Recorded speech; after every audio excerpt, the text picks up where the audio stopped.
The Little Match Girl by Hans Christian Andersen. Most horribly cold it was. It snowed, and was nearly quite dark at evening, the last evening of the year. In this cold and darkness, there went along the street a poor little girl, bareheaded and with naked feet. When she left home, she had slippers on. It is true, but what was the good of that? They were very large slippers, which her mother had hitherto worn. So large were they, and the poor little thing lost them as she scampered away across the street, because of two carriages that drove by fully fast. One slipper was nowhere to be found, the other had been laid hold of by an urchin, and off he ran with it. He thought it would do capitally for a cradle when he some day or other should have children himself. So the little maiden walked on with her tiny naked feet, that were quite red and blue from cold. She carried a quantity of matches in an old apron, and she held a bundle of them in her hand. Nobody had bought anything of her the whole last long day. No one had given her a single farthing. She crept along, trembling with cold and hunger, a very picture of sorrow. The poor little thing. The flakes of snow covered her long fair hair, which fell in beautiful curls around her neck. But of that, of course, she never once now thought. From all the windows, the candles were gleaming, and it smelled so deliciously of roast goods. For you know, it was New Year's Eve. Yes, of that she thought. In a corner formed by two houses, of which one advanced more than the other, she seated herself down and covered together. Her little feet she had drawn close up to her, but she grew colder and colder, and to go home she did not venture, for she had not sold any matches, and could not bring a farthing of money. From her father she would certainly get balls, and at home it was cold too.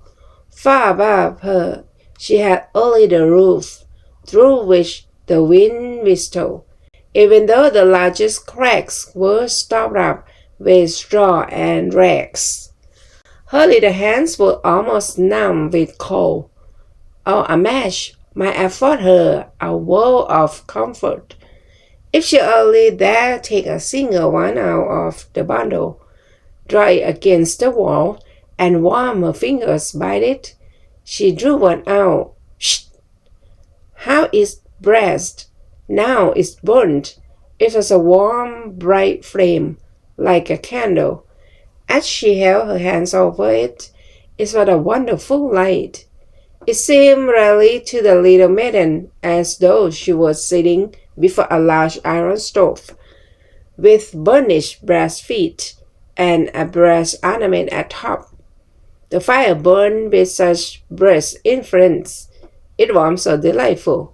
The little girl had already stretched out her feet to warm them too, but the small flame went out. The stove vanished. She had only the remains of the burned-out match in her hand. She rubbed another against the wall. It burned brightly, and where the light fell on the wall, the wall became transparent like a veil, so that she could see into the room. On the table was spread a snow-white tablecloth. Upon it was a splendid porcelain service, and the roast goose was steaming famously with a stuffing of apple and dry plums.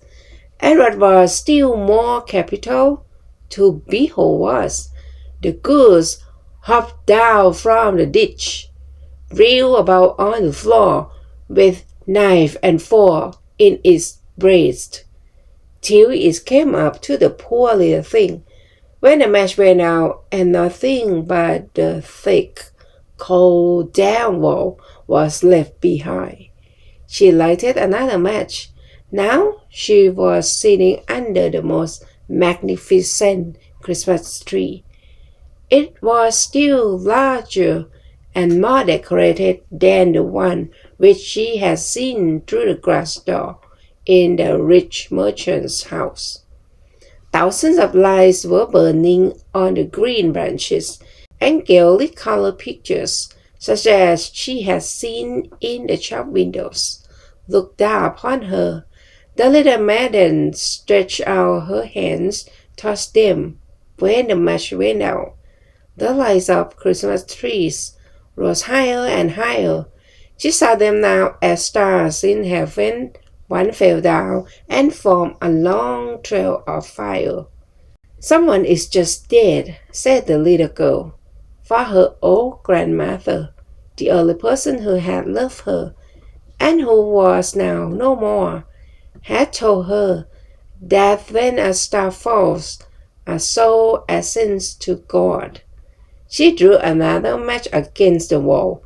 It was again light, and in the lustre, there stood the old grandmother, so bright and radiant, so mild, and with such an expression of love. "Grandmother," cried the little one, "oh, take me with you. You go away when the match burns out. You vanish like the warm stove, like the delicious roast goose, and like the magnificent Christmas tree." And she wrapped the whole bundle of matches quickly against the wall, for she wanted to be quite sure of keeping her grandmother near her. And the matches gave such a brilliant light that it was brighter than at noonday.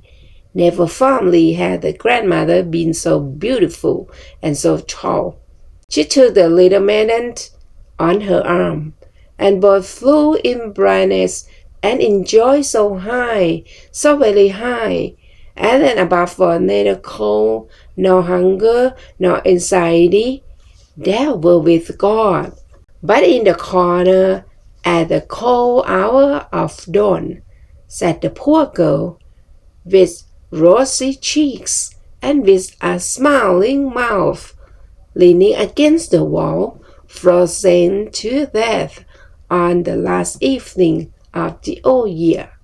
Stiff and stark sat the child there with her matches, of which one bundle had been burnt. She wanted to warm herself, people said. No one had the slightest suspicions of what beautiful things she had seen. No one even dreamed of the splendor in which, with her grandmother, she had entered on the joys of a new year. The end.